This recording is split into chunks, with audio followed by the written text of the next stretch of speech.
So, good afternoon, everybody here in the room and remotely. I apologize for the slight delay in getting started here, but we have everything ready. That is wonderful. We do our regular spiel, or I do my spiel here. We have guests from remotely participating. We have a classroom of students here in MEC 106, and I will give a run of show, and then I will introduce our speaker. We'll have a presentation. Thereafter, 5 minutes of discussion in small groups. Those who would like to join the breakout room remotely can do that. You may also be just in the main room and then join for the Q&A. All right, so it's my great pleasure to introduce Dr. Claudio Berti. Dr. Berti is the state geologist of Idaho and the director of the Idaho Geological Survey. Dr. Berti holds a doctoral degree in geology and evolution of the lithosphere from the University of Chieti in Italy, and a Bachelor of Science and his Master's of Science degrees in geology from the University of Roma Tre, also in Italy. He has been on the faculty at the University of Delaware and Lehigh University. In his current position, Dr. Berti oversees the operations of the Idaho Geological Survey, a non-regulatory state agency responsible for the collection, interpretation, and dissemination of geologic and mineral data for Idaho. Prior to his arrival to the US, Dr. Berti worked as a consultant for the Italian National Highways Agency and as a field geologist for the Italian Geological Survey. Dr. Berti's interests are broad and span over many disciplines of earth sciences. Recently, he focused on the linkage between geologic processes at the surface and in the Earth interior. Please help me welcome Dr. Berti. All right. Well, thank you very much for having me here. It's a pleasure. Sorry for having me make a mess on the presentation, which is kind of my staple. So now you know who I am. I'm messy. Here you go. All right. So when I was invited here by Dr. Molnar to give a talk, I came up with this title, and then I realized it was maybe too ambitious. So we'll see what we make about it. But the idea is really to try to see how we manage natural resources, it's particularly geological resources, or mineral resources in this case, given the hype of and attention to the federal government and worldwide to critical minerals in general. And we have learned that finally rocks are becoming important, and they're taking their place in history by shaping geopolitics and conflict and so on, which is not necessarily a good thing. But try to see how we can manage these resources and how we can make the best of it. And so I use this word of thriving stewardship because usually a stewardship is not necessarily thriving, right? When we think about stewardship, it means not use too much or try to moderate our use.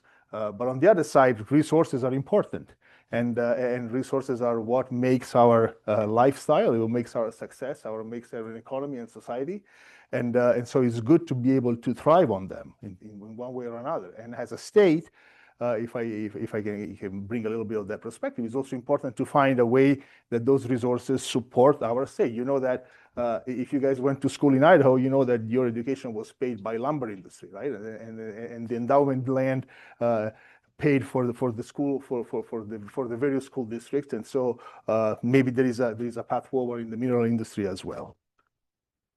So just a short shout out to what the Idaho Geological Survey is. The Idaho Geological Survey is a state agency, which is cited and administered by the University of Idaho under the Office of Research. It's in the Idaho statute, well, in whatever section it is, doesn't matter, but we are targeted with the collection, interpretation, and dissemination of geologic data broadly for Idaho. That means broadly means that it doesn't only cover mineral resources, and it's not only dedicated to industry. It actually, we provide data to across parties and across interests, and hopefully we provide the scientific view and the scientific perspective for everything in the resource that comes to the natural and mineral resources and geologic resources in general. And I put always in bold these things that IGS is non-regulatory. It's a non-regulatory agency. We're not like Department of Lands or Department of Water Resources.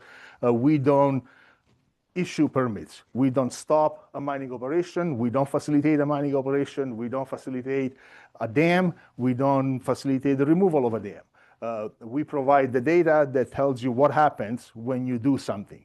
And that, in my opinion, is what stewardship is. Stewardship means understanding the consequences of what you're doing and making sure that you do it in a way that it's recoverable or sustainable in some way. Very different from conservation, I would say.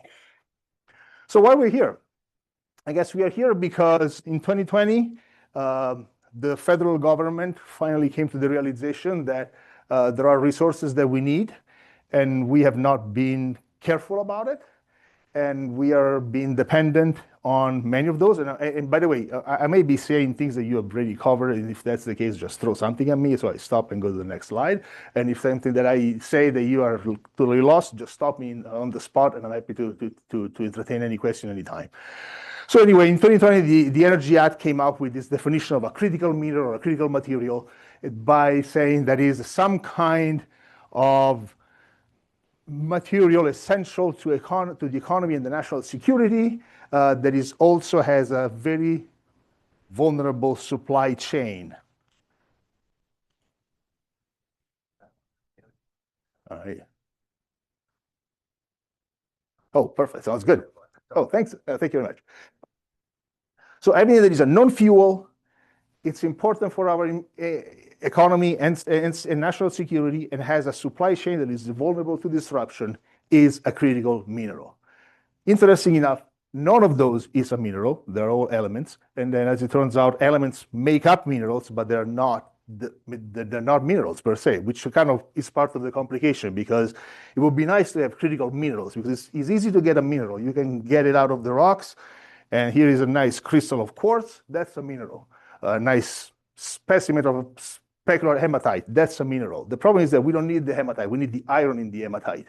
So how do you take the iron out of the hematite? How do you take the quartz out of silica? The silica out of quartz. So there is a complication there. Anyway, the list of the critical minerals has been reviewed multiple times. In 2025, at the end of 2025, so a few months ago, the Department of Interior, with the insight of the Department of Defense, or Department of War, as whatever you want to call it, came up with a new list. Includes 60 commodities. They're all listed here. You don't need to know them. I can't even pronounce some of them, but here they are. And so this kind of gives you the idea of what they are and the way that the process that comes with that. The new list was a little controversial because, in fact, it does include fuels, despite the fact that the definition of a critical mineral is a non-fuel material. Uranium is a fuel. Metallurgical coal is a fuel. A couple of other things are fuels as well. Anyway, so that's what it is. And the reason why they're critical is because out of those 60 elements, we get at least more than 50% are reliable on those nations colored here, with warmer color being nation that we get the most. And in fact, up to 24 elements for which we are more than 50% reliable from foreign nation. China being the one that has all 24 is the one that we depend the most. And from some of those elements, we depend for 100% of that. So for example, cobalt, we import it completely. We don't produce cobalt in the US at all, and many more for that matter. Application of those minerals goes in multiple sides and multiple aspects of our life. This is something that we have prepared as the Association of State Geologists to bring up to the Capitol Hill to advocate for the program that found us. So we try to be bipartisan, and we have electric vehicle and armor guys.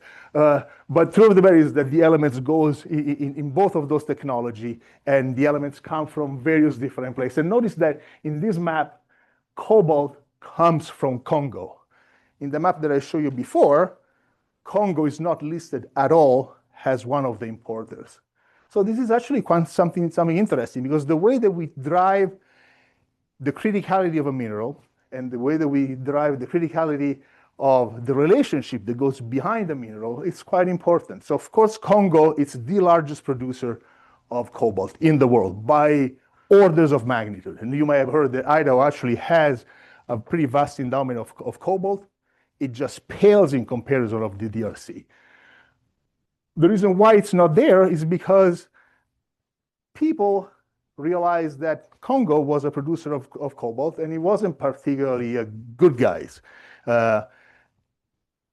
Also, the cobalt that was produced in Congo was not sold by Congo, was sold by China, most of them, for almost the entirety of that.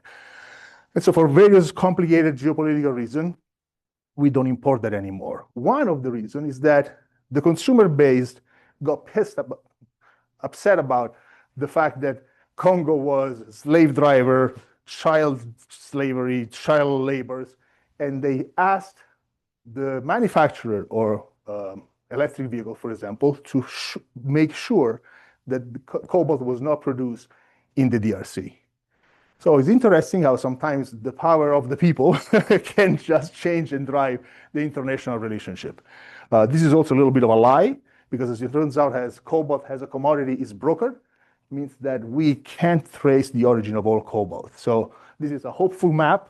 I'm not sure if it's a honest map, but that's what the best we can do. Anyway, it's a digression over there. And then, of course, the production is one problem. Then the downstream and the process is another. Right? So in global dominance, international relationship, one thing is where we produce and where we extract the material, and the other one is who produced the material and who refined the material, who extract the elements from the minerals and sells you those elements in some kind of form, has oxides or has pure elements or so on. That doesn't really matter. But really the geopolitics is kind of represented in this diagram is a couple of years old, so probably worse than it looks right now.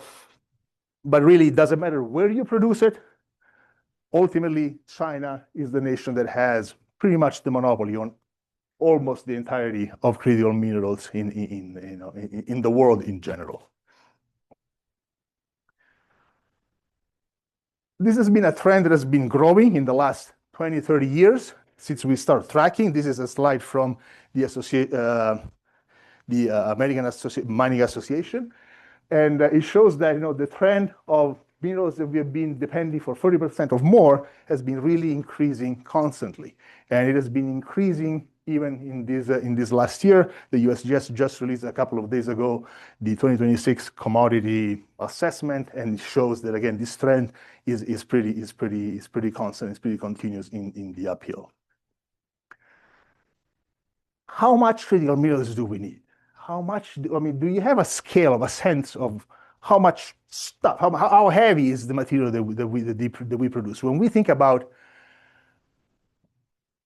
electronics, electric cars, jet, wind turbine, magnet, or so on, super magnet. How much do we have? If you look at those numbers, those are staggering. In every wind turbine is 1,000 pounds of rare earth. 1,000 pounds is a lot. It's like a truck. And to get 1,000 pounds of those elements, you need to crush probably 50 to 100 times more rocks to extract that ore from that. So the volume of things that we move, it's pretty impressive. And we in Idaho can play a little part of that with copper, with cobalt, with antimony, and so on. Just think about your phone. A phone like this guy has about 50 grams of copper. Now, 50 grams is not really very much, right? It's like a fraction of what you use as sugar or salt in your day. But let's assume that most of the people in the US has a phone like this. At least in the last 6 or 7 years, let's say 200 million people have had a phone like that. Now, 50 grams times 200 million phones is about 20 million pounds of copper. 20 million pounds of copper just in this. So the amount of volume that we move, the material that we move is just staggering.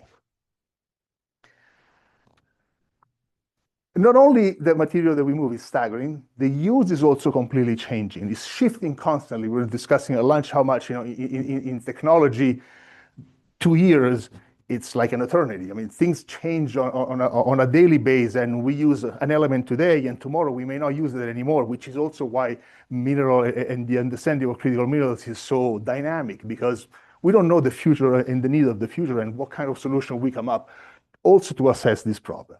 So this is the change in use in lithium since 2020 to 2021. So 10 years, 11 years of use. Lithium 10 years ago was used mostly in grease, industrial grease, the white things that you put in your, I don't know, the wheels of your skateboard or whatever you put it, or in giant gears and engine in whatever engine you want to do it.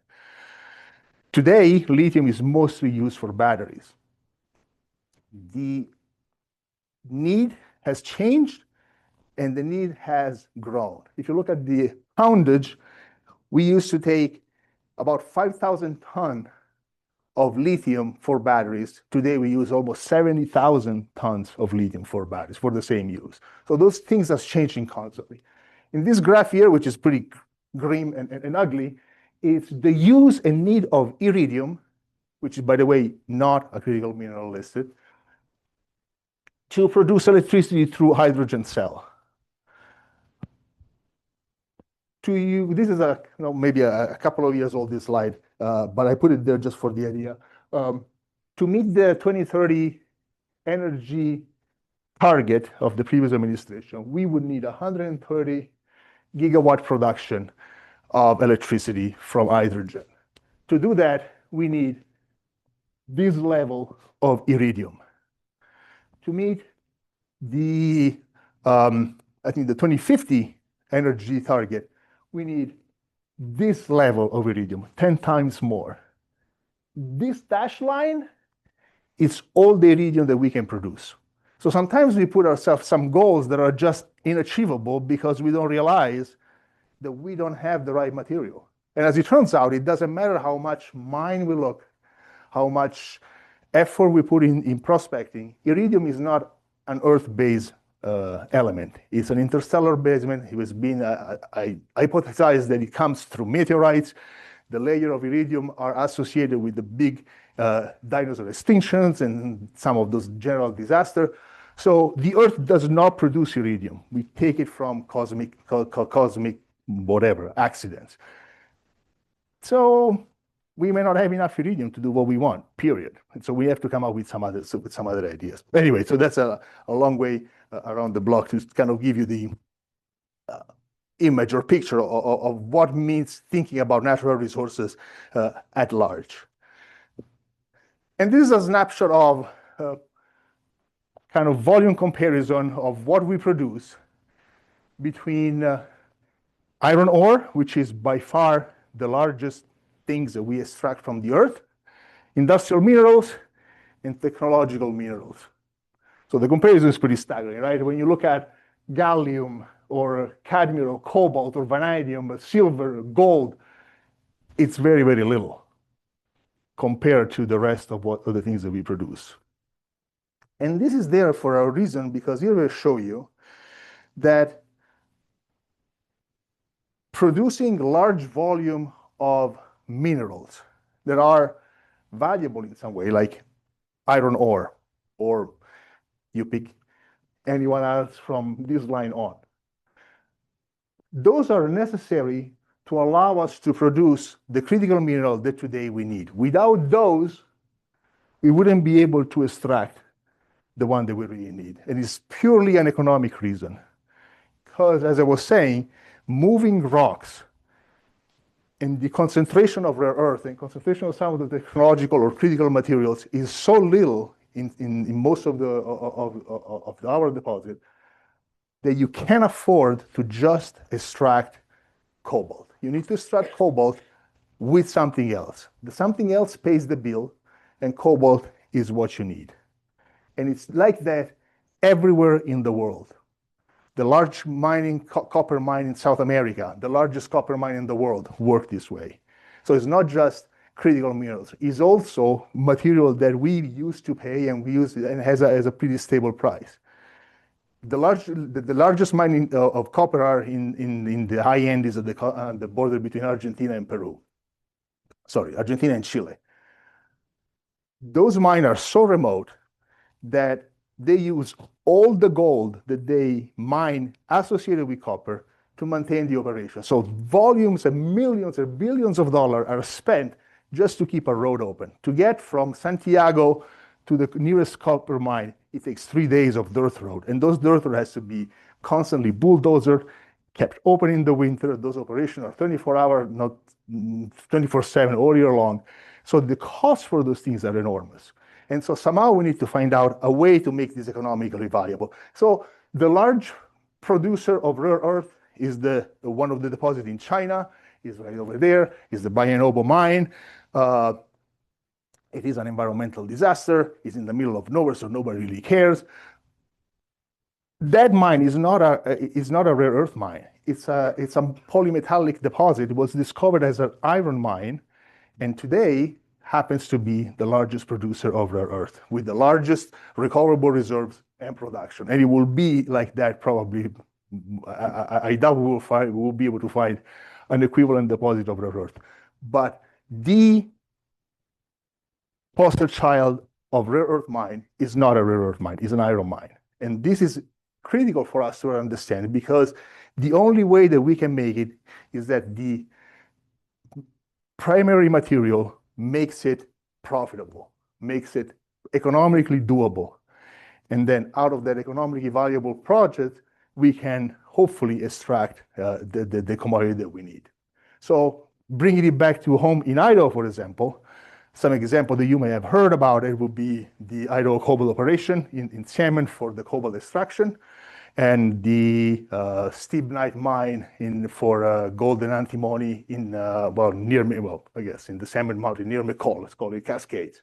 Are you familiar with those projects? Have you heard about them? Some of those have been very controversial for many, very reasons, and some of those reasons are also very many good reasons. And one of the controversial is that the Perpetual Resources operation, the antimony mine, it's a gold mine.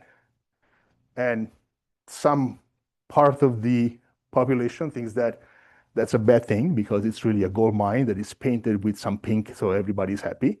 And some other people says, this is the only way that we can get antimony out of the mountains, because without gold, we won't be able to make it antimony commercially valuable. Possibly the truth is in between, but it's something that we wanna consider. We can't just take information at face value. Sometimes we have to find some compromise that makes what we need doable. And in this case, this is one of the ways to produce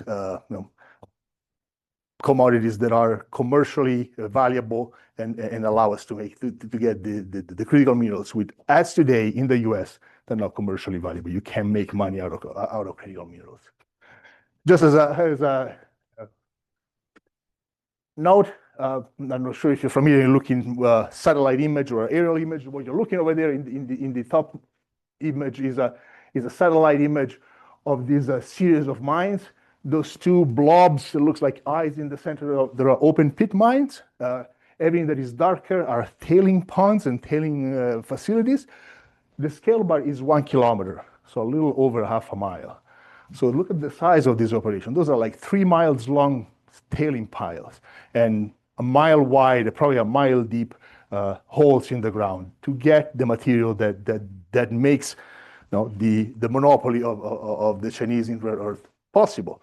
Now, environmentally, it's also pretty much a disaster. This is a hellish figures. I'm sure that this picture was taken with the intent of showing hellish, but I doubt it is much better than that on the ground.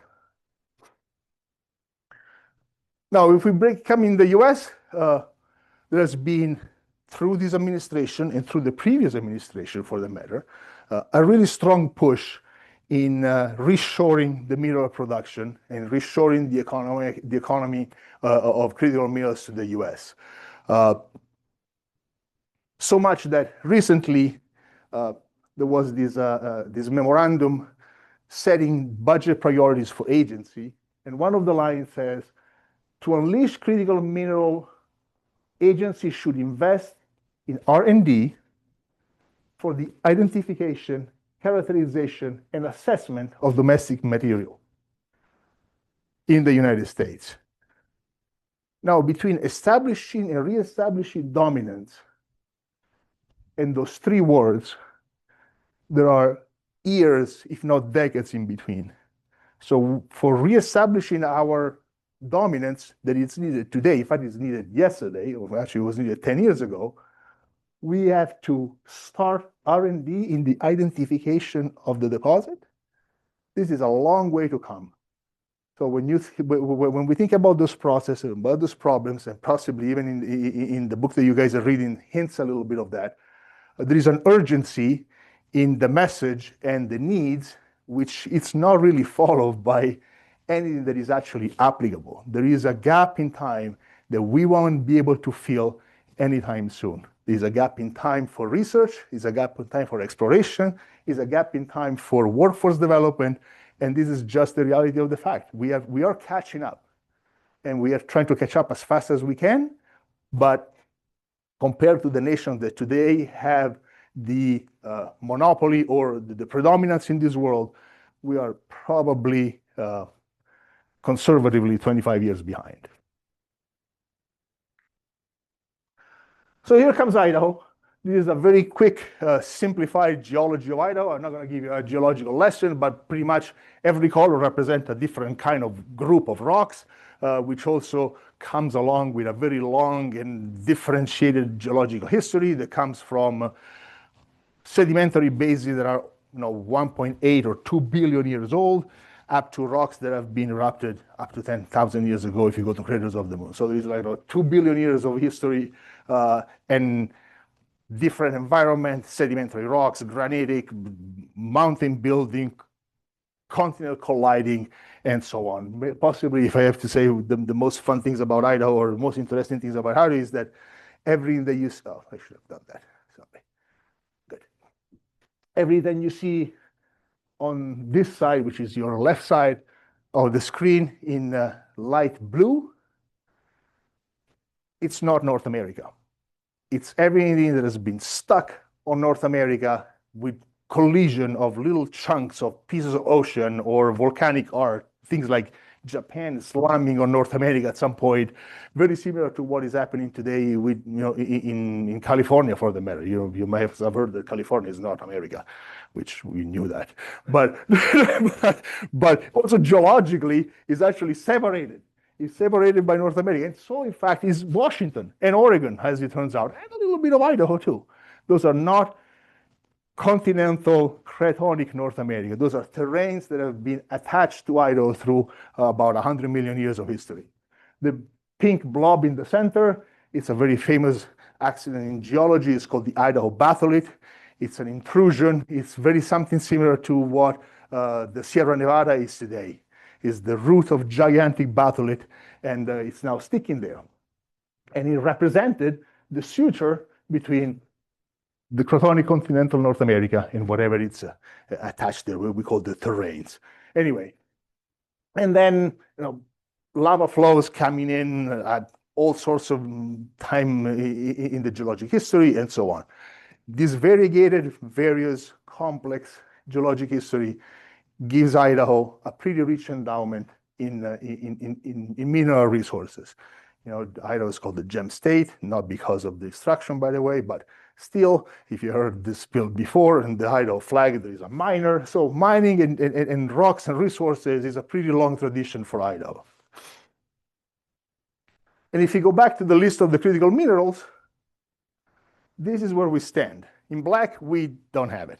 Well, or we have it, but it's not economically viable. And everything from blue to yellow to red, it's low potential for extraction, medium potential for extraction, very high potential for extraction. In fact, everything that is red has been extracted in Idaho at some point in the past. Everything that is in red, in orange also, for example, tungsten, or has a very high potential. Blue, we have it. If we're really desperate, we'll take it, but it is really not enough to make it an economic endeavor, I would say. And black, yeah, probably it's not worth looking for it. But anyway, there's a lot of it. There is certainly more that we have than what that we don't have. So it's a very rich endowment. And in the red, there is really a lot. And some of those elements, Idaho is the only place that you can get it. So antimony, for example, especially a specific form of antimony, it's only in stibnite, at least that we have seen so far. So that becomes a very strategic, important deposit for Idaho. Cobalt is another one. It's the only place that we can extract cobalt. In fact, the mine is ready. What we're waiting is just that the price of cobalt goes back to be actually economical, because those guys can't mine cobalt at the price that cobalt is today. And then again, there's a bunch of other geopolitics there that we may want to go at some point if you're interested, but not right now. So on the exploration side of this slide on your left, this is places in Idaho where we have active exploration for something. It's not necessarily critical minerals. It could be gold, it could be silver, it could be something else. But this is a map of active exploration for some mineral resources. It's a lot. Everywhere, pretty much in every corner of the state that you can imagine, there is active exploration. Now, on this side is the active mines in Idaho. It is a pretty dramatic difference, right? So there is a very few places where we actually actively mine in Idaho, one being the Silver Valley, up in Spokane and along the I-90 corridor. There's a 150-year district of production of silver, antimony, not in the form they would really want, but still antimony, and tin and other zinc and other accessories. The Phosphate District, another world-class district for extracting phosphate. Phosphate is a fundamental component for animal feed and agriculture. And there is a couple of places in the US where we produce phosphate. Idaho is one of that. Florida is the other one. So it's a central place for our economy and for our ability really to grow crops, for that matter. And then we have a couple of other things. We have some gold deposit up in the Endomines, up in Idaho Strategic Resources. Here we have the Rough River, which is not really a mineral extraction, but is a geothermal power plant, so it's still using the natural resources to produce electricity. There is the Canterra Thompsons Creek facility. They produce molybdenum. They're about to reopen. They've been in care and maintenance for a few years. And then we produce apparently some oil and gas in the Wizard area, and we are trying to see where that business go. But anyway, the point is, lots of exploration, very little production. Why is that? Well, one, because it takes forever to go from this place to this place. Lots of people who's in this map are desperately trying to get here. It just takes forever. And here's an example of how it looks. An average time for permitting a mine, well, not for permitting, for putting a mine online from the original discover to the completion or of the works to put the mine online is anything between 5 years on a very optimistic estimate to 25 years, which is actually a much more realistic estimate. I was working with some folks in the Andes, and they were permitting the final steps of a copper mine, and the geologist who was there was going to retire the following month. And he said, "This is the first things that I found as a deposit, as a young geologist out of school that got hired by this company, which actually was out of Montana, and they sent me with a horse, and they told me, come back with a deposit." And this guy was the first job, and he was now retiring, and the mine still wasn't online. Okay, in a place where mines actually do happen, because Argentina and Chile, they do open mines. And so, yeah, it takes forever. It's a lifelong endeavor to take a mine from it. And this is good. You know, it's long, it's a problem. It can be done faster, but it also is a guarantee of making sure that the process looks at all the possible aspects of what we want to do, from the fact that the deposit is real, and the study and the baseline study are completed, that we have enough data to guarantee the environmental assessment, that we have enough data to make sure that we can remediate whatever accident or whatever the heck can happen to that mine. And so it is intrinsically a very long process. Maybe something can be done to make it faster, that's for sure. So as an example, this is a list of permit that a mine is. This is a real example. The mine is in south central Idaho. Is a reopening of a gold mine. So it's a mine that already existed, has been in production for several decades, It's been shut down for a while. They're trying to reopen it. This is the list of permitting that it's needed to open that mine. And of course, some permits are the same for every mine. Some other are very specific to what kind of process the mine is going to use. Because of course, if you're extracting gold, or if you're extracting silver, if you're extracting copper, the processing is different. And those processing needs a different permitting. Anyway, look at those. It's a pretty enormous list. Across those agencies, very often there is very little coordination. Often they require, they have requirements that are similar but not the same. They have different requirements for financial insurance, for example. They have different requirements for environmental assessment. Some companies share the acceptance of documents from a third-party company, some don't. So companies are really at the loss. And so this is a place that we can streamline the process, making regulations easy enough to be understood by the company and solid enough and robust enough that the process can be fast-paced. Fast-paced doesn't mean simplified. It just means streamlined, okay? So we're not putting at risk the environmental assessment. We're just just done it quickly.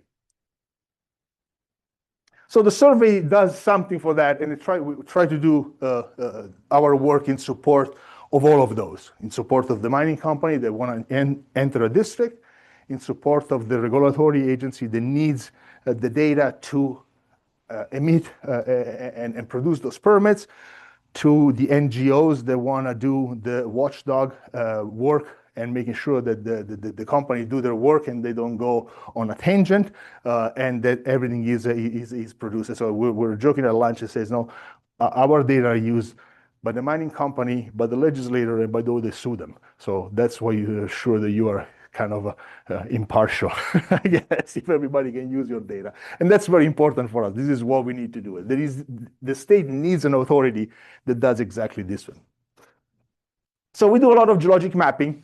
In this pink map, it's the area of Idaho that is covered by geologic maps good enough to make some kind of actionable decision.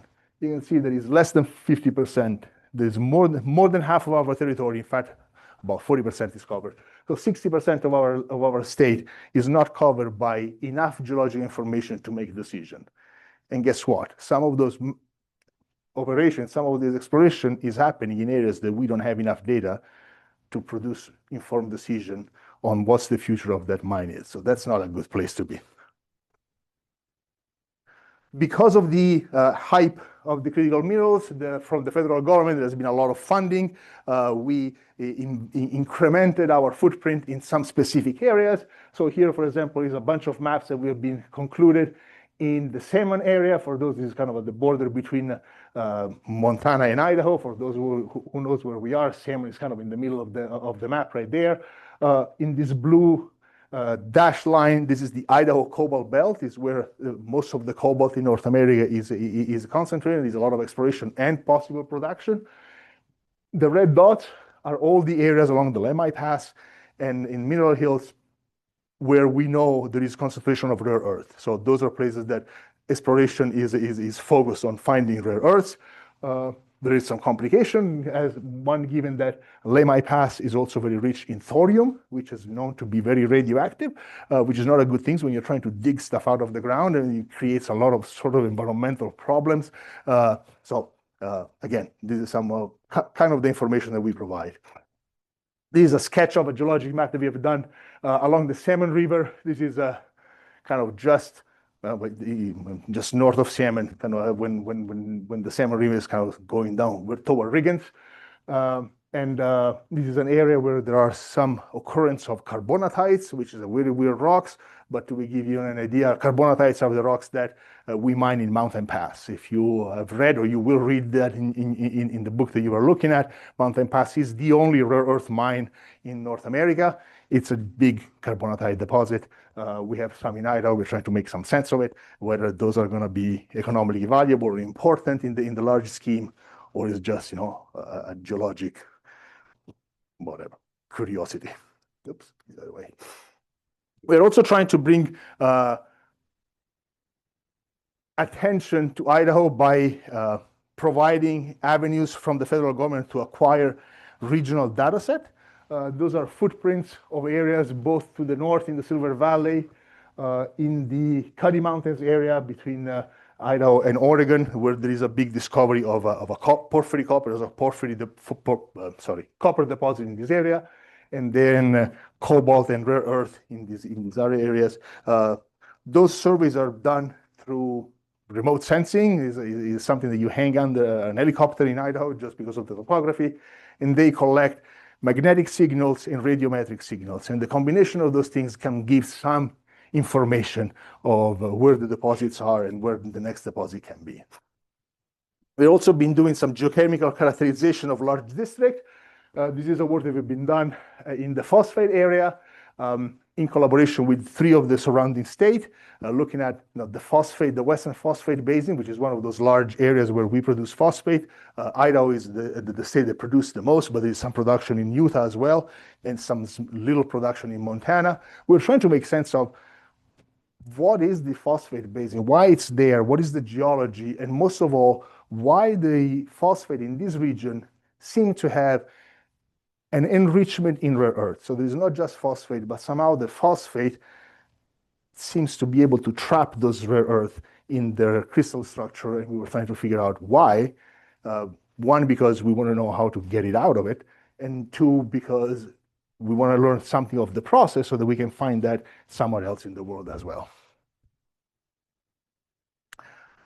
Another thing that we've been doing is, has a legacy work on mine that happened in the past, is characterizing and making inventory of what we call mine waste inventory of abandoned mine land. There's been a lot of pressure to go back and reutilize tailings of, let's say, extra material that mines have been dumping for years of operation. A century ago, people was, let's say, in this area was mining silver. And that's the only things that they were caring for. Everything else that was there, they didn't even look at it. Now, all of a sudden, we are interested in something else. You call it ytterbium, whatever you want to call it. Well, maybe there's a lot of ytterbium here, and nobody has looked for. And as it turns out, there's just a pile of rumble and gravel that we can just go there and process and reprocess. We don't even have to mine it. And so there's a lot of interest for that, because the idea is most of those places have some environmental issue.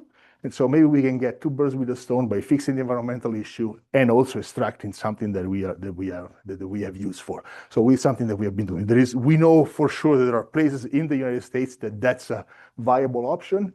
Whether that's true for Idaho is remaining to be seen, mostly because of volumes, but we'll see.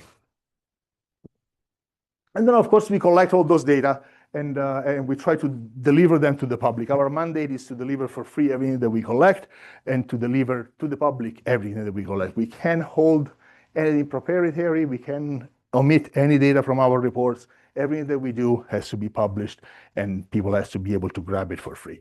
The only things that we charge is if you want a map for print, well, you have to pay the paper. Because our budget is so luxurious that we can't even afford the paper. So, but that's the idea. So that's a big effort that we have. All those dots, by the way, that you see in Idaho, all those dots in yellow, those are places where in Idaho where we have a record of some kind of mineral operation. In some of those, we have tons of records, like tens of pages or hundreds of pages of documents associated with something. Some other places, just we know there was a mine and who knows about it. But that's something that we do. How am I doing with time, Peter? Yeah. All right, sounds good. Just a very quick overview. We don't only do mapping and mineral associated. The survey does also a lot of other things. We have, for example, an inventory of landslide, active fault, that are those that create earthquakes. We try to understand some of the hazard in the area.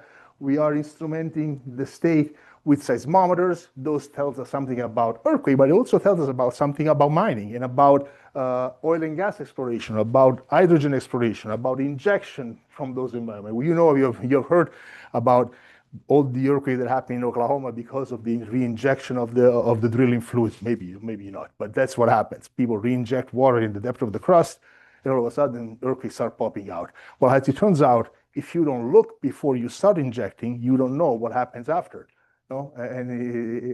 So we're trying to collect base data that gives you a snapshot of what is today, so that 5 years from now, when we inject water, we can say has changed or hasn't changed. Otherwise, without those knowledge, without those data that sometimes you need to collect seemingly with no reason, you can make a comparison when you need that comparison. So anyway, something else right here, for example, we certainly take care of water. This is an example of the Raft River where we have been looking at the water budget. And as it turns out, as we look for the water budget, we came up with a pretty grim estimate, and we told the Department of Water Resources that there was a large deficit in the water. That means they were pumping out more water for industrial use than the water is actually recharged. That means that they're drawing water, they're running that aquifer dry, and very often when that happens, the ground starts subsiding. So we made that study a couple of years ago, and then last year somebody called us from the same area, and they told us that the school was crumbling down. Then there were some giant fissures and cracks in their field, and we looked at it, and as it turns out, the ground in the Raft River has diminished about 3 feet in the last 10 years. So that's what happens when you pump too much water, and that subsidence is done. This is unrecoverable. There's no pumping of water, and aquifer recharge will fix that. Once the water is out, so that damage is permanent. And there's also kind of happens to be in an area where we're trying to develop mining. So knowing which, as it turns out, they're pretty water intensive. So knowing the water budget and understanding how that goes, and what can be sustainable and what cannot be sustainable, it's important. So anyway, maybe I'll stop it here, and I'll leave time for questions from you guys.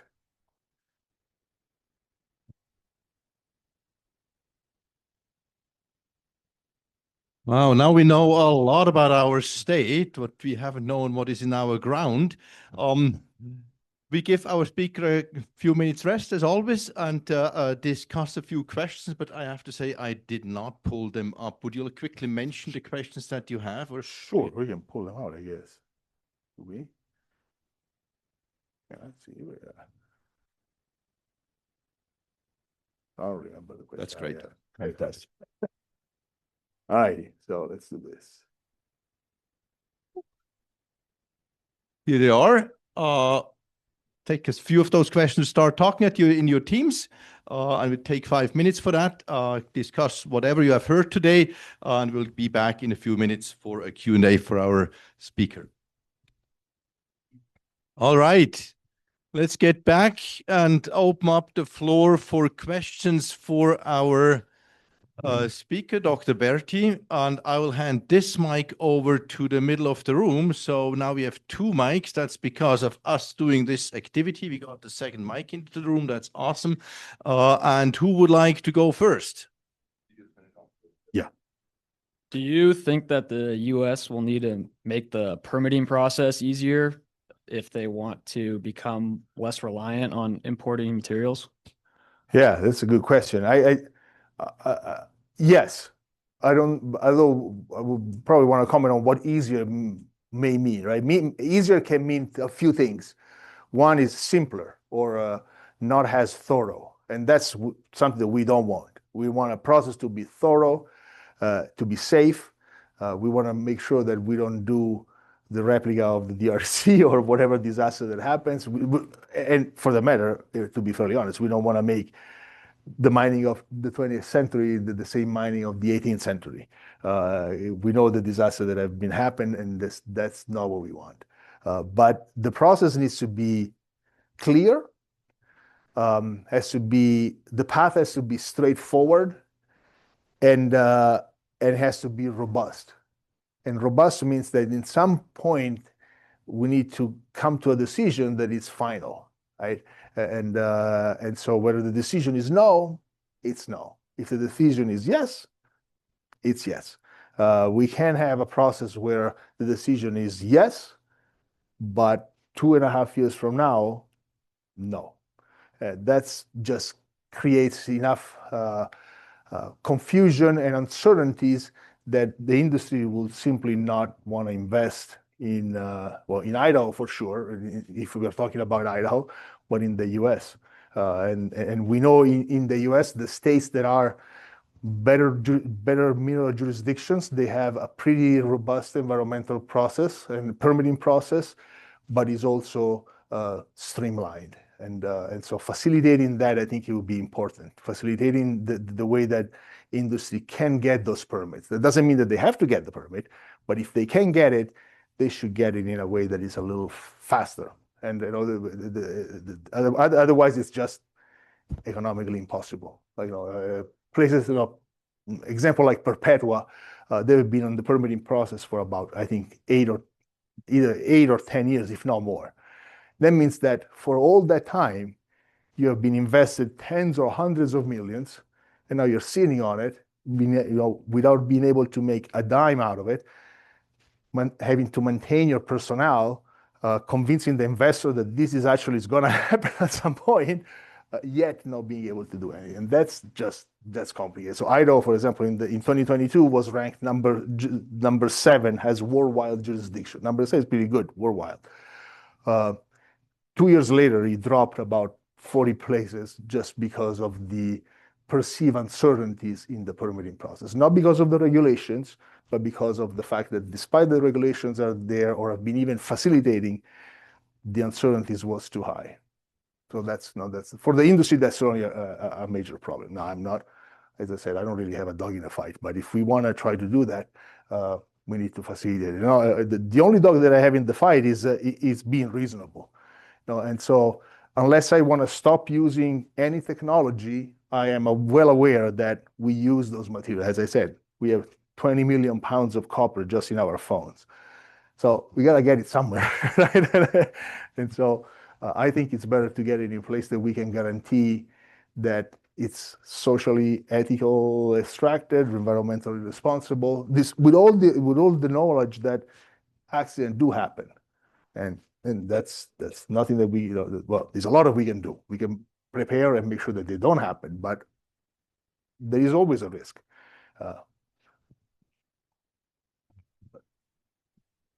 Thanks for the great talk. I had a question about the processing.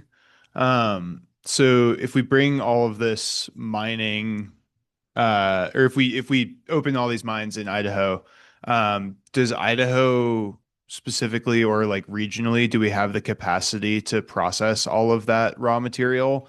Or would it be the case where we're like extracting it, shipping it, having it processed elsewhere, and then bringing it back? Because I noticed in one of your slides you had a graph that showed that like China is way leading the processing of minerals. So why, or I guess not why, are we focusing more on the mining than the processing? But like they seem to go hand in hand. And I've heard just throughout this class and then in your talk a lot more talk about expanding mining operations and not a lot of talk about expanding processing operations. Yeah, this is a fantastic problem, a fantastic question that highlights a very major problem. One is that we don't talk much about the downstream process. One, because we don't have an upstream. So there's no point in, well, there will be very many points about talking about what happens downstream even before you have an upstream. But this is absolutely true. Idaho do not have processing. So if we were to extract cobalt tomorrow, that cobalt would go, at least the plan was to go to Brazil, being processed there and come back, maybe, or go somewhere else. You know? So that's a real problem. So the Jervois, which is the company that was trying to open the Idaho cobalt operation, I know that also they applied for a permit for a processing facility. There wasn't in Idaho, would have, I think was in other places closer to major port, because then the idea is, yeah, we don't have the same amount of cobalt in the DRC, but we can produce enough cobalt to justify a processing facility. And now that we have a processing facility, we can become a hub for processing cobalt from other parts of the world. And so you may not want to put the processing in Idaho, you may want to put it, I don't know, next to Baltimore, for example, where you can bring boats in it or something like that. But it's absolutely true. And that is also a larger problem because if we have lost some of the tradition and the expertise in mining, we totally lost the tradition in processing and metallurgy. And that's the opposite of what other nations have been doing. Like China has the monopoly there, not just because they have the minerals. China may as well buy the minerals. In fact, they do. China has the monopoly in the intellectual capacity of doing metallurgy on those, and we don't. There was a funny article in the Post the other day from the Critical Mineral Institute, and the person who's leading it, which is a pretty, up in his age, so only a little older than I am, very older than I am, and he said, reshoring all this process in the U.S., there is only one thing that we can do. We just can hope that we can find enough wheelchair, walker, and oxygen masks to take all the people who knows how to do it out of their nursing home and teach us how to do it. So that's a real problem. And that's probably why we don't talk about it, because it's going to be hard to solve it. All the economic geologists in the Western U.S., well, it shouldn't be all digital, but the most influential, and now there's a new cohort coming in. But all of them, they're not North American. They are Australian, English. They're coming from places where the tradition is still kept on. And certainly you can find a metallurgist in the US, if to save your life. Well, thank you. Yeah, it just strikes me that it doesn't shore up our supply chain. It does not at all if we have to then just ship everything back overseas. In fact, the rare earth that we used to extract in Mountain Pass in California, they were processed in China. Mm-hmm. So that was the point. That's absolutely true.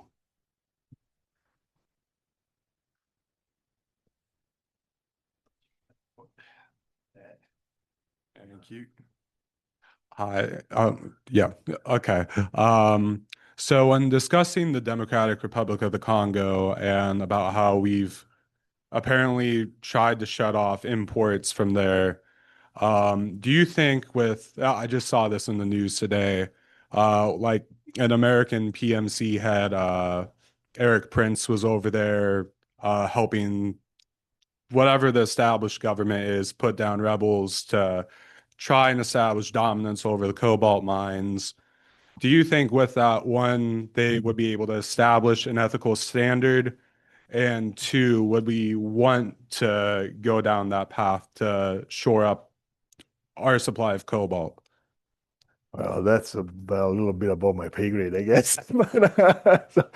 So yeah, I don't think I have a good answer for you. I mean, this is really kind of, I mean, it can be I guess it can be my personal answer rather than the state geologist's answer. I don't know. There's a lot to be said about going and mess with the politics of a nation because you want to reestablish the mineral production or the mineral supply from that part of the world. And that's a decision that I don't make for sure. We make it by, our federal government makes, and we make that decision empowering the federal government in one way or another. But there's something to be said that, I guess it's been in the news quite a bit, maybe not about cobalt, about other commodities that are more oily, but it has been true the whole time. I mean, it's not the problem with this administration. It's been true across administration, across parties, that many of the conflict that we've been involved in one way or another had quite a bit of influence on mineral resources. I learned that we have more data on Afghanistan mineral resources than we have in North America. We have better coverage of multispectral data on Afghanistan and Iran than we have in North America. So I'll leave it at there.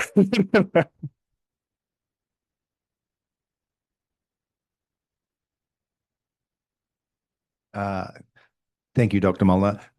Sierra, wherever you are there any questions from online? Nothing in the chat right now. But if you are on Zoom and have a question, feel free to unmute. Sierra, thank you. There you go. It was like, just if any of you wondered if disembodied voices existed, like this isn't impacting your spirituality. Any other questions, folks? Going out like, all right. Dr. Elliott, Dr. Mulner, Dr. Crowley, Dr. Elliott.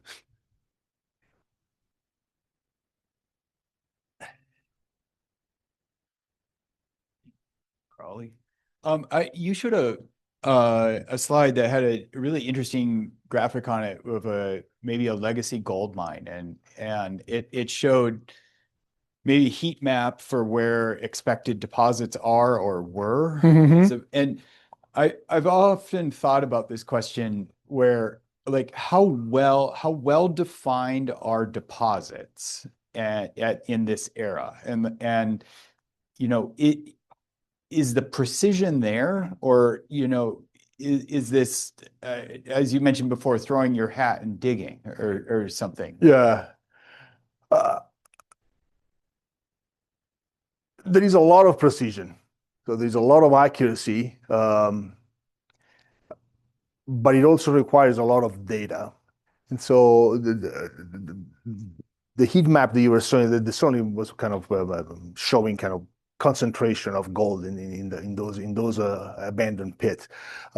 But has a company start doing exploration, either to start a new project or to reopen a project or so on, they go through a very long, painful, expensive phase of exploration, which is mostly done through drilling. There is some sort of a superficial understanding, some mapping, some very high resolution mapping, some very high detail mapping, but then there is a lot of drills, and those drills are oriented cores, and so there is a physical collection of little cylinders of rocks that sometimes are 1,000, 2,000, 3,000 feet long, and they go into the mountains, and that gives an idea of what's there in terms of rocks, in terms of fractures, in terms of geometry of the layers, and also in terms of concentration. And so, of course, out of 1,000 feet of hole, maybe you have 3 horizons of a few feet that have a very high grade, and everything else is not very good. But by collecting as many data point or linear point as possible, there is a very good modeling software that the industry uses to model those resources, and they become pretty accurate. Truth of the matter is that it's a very evolving process. Exploration really never stops, even once the mine goes in production, because of course, despite your best effort and your best understanding and your best modeling, once you dig, things may actually be quite different, just because you were basing your interpretation out of, I don't know, 10 cores, and all of a sudden you have real rocks exposed. And so there's a lot of kind of reassessing, redirecting your plans. The engineering of a mine is not something that you do at the beginning of your project and then you're done. You do it at the beginning of the project, then you do it 2 minutes after you start opening the mine, and then you continue rearranging and changing.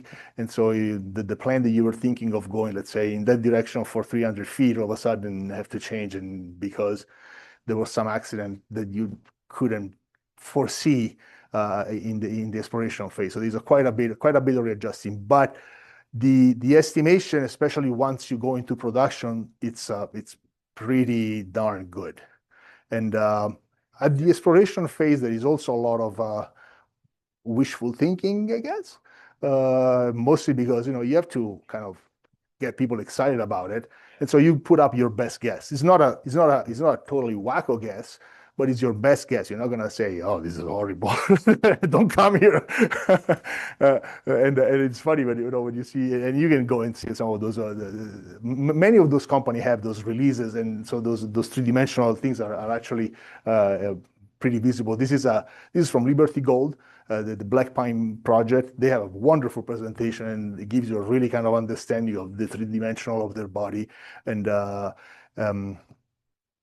but it's also funny because the first 2 or 3 slides are very like font 2 of telling you that, yeah, this is our best estimate. So I call it wishful thinking. I think they have a more technical name for that. But it's a disclosure of of the fact that you're trying to present yourself as best as you can. It's a little bit like you send your resume. It's, oh, get drunk every Friday.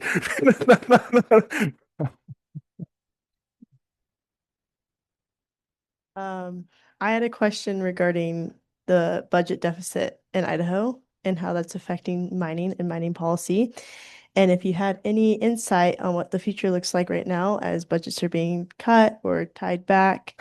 I know it's tough because mining sounds expensive and is expensive, and you touched a little bit on it. And I know right now policymakers and legislators are working hard in JFAC to make the budget as realistic as possible with what we're trying to cut and how we're trying to make revenue. So I want your thoughts on that and what you expect for the future of mining in Idaho with the deficit. Yeah, it's a great question. So as an agency, we are affected by the cuts for sure. So we are our budget comes directly as a direct item into the University of Idaho budget, but it's a dedicated item for the Idaho Geological Survey. So we have a set budget set by the governor, and our budget is subject to whatever governor says. So this year was a 3% cut on top of a 3% clawback.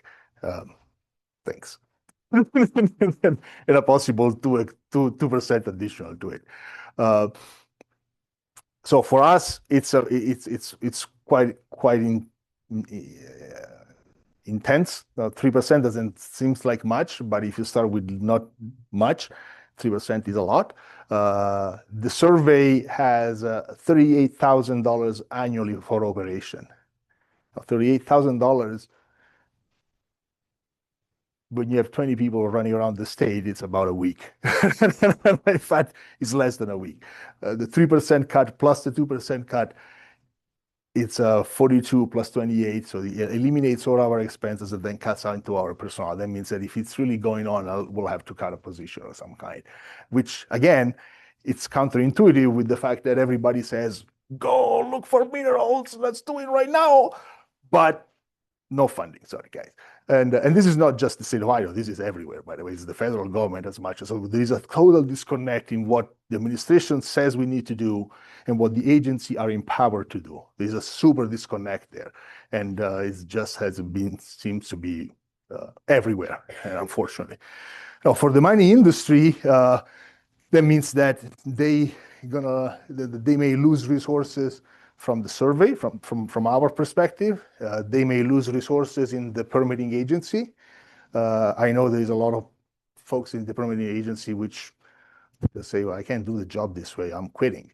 And so that means that you lose the expertise, and then in that permitting agency, you don't know how to do permitting anymore. And so Idaho was kind of a funny example. We were just talking about this just a couple of nights ago after the mining day at the Capitol, and the Department of Lands was saying Perpetua was the first mine opening in 30 years.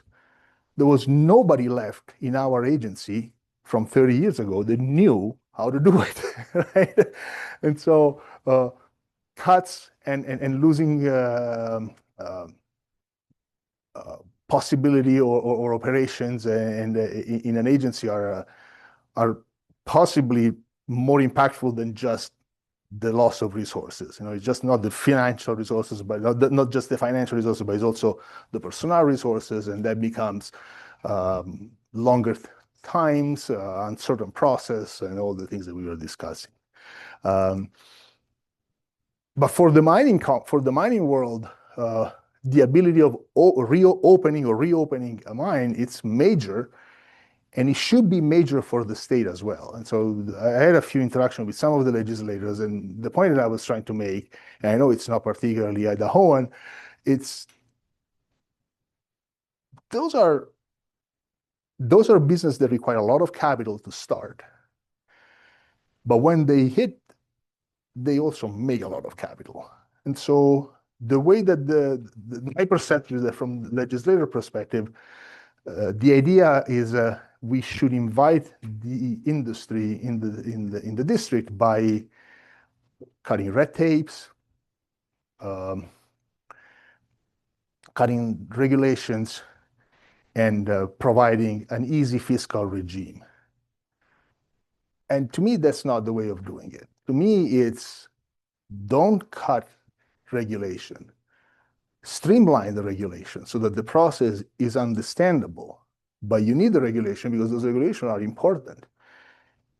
And don't provide necessarily an easy tax regime because those guys at some point are going to make pretty good money.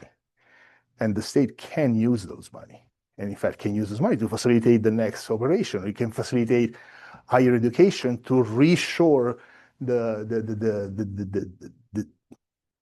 technical expertise that is needed to really revamp and provide both the mining and the downstream and the processing and the metallurgy. So that would be, that would be my recommendation: is to be wise in what you offer to the mining company. At the very beginning, they certainly need help. And in fact, we had a meeting at the beginning of December where a bunch of the industry and energy folks got there, and one of the topic was, can the state come up with some kind of loan for energy, where the state is actually supporting the industry, but then the industry pays back those loans at an interest. Once they are up and running, they can afford that. They can't afford it at the beginning. Like geothermal, for example, is an extremely expensive industry, and that's why geothermal is not. Idaho has a lot of geothermal potential. I mean, we have Yellowstone for the heck right there, and we have this is high heat flow everywhere. But starting the geothermal exploration is very expensive, and that's why we don't have a lot of geothermal. So today we did some extremely good work. We had got some information what is deep in Earth, and it's some great deep work here in the room with the questions that you asked. So thank you very much for doing that. And let's give another round of applause to our guest, Dr. Berti. Thank you very much for coming. Have a good evening, and we will see you on Thursday.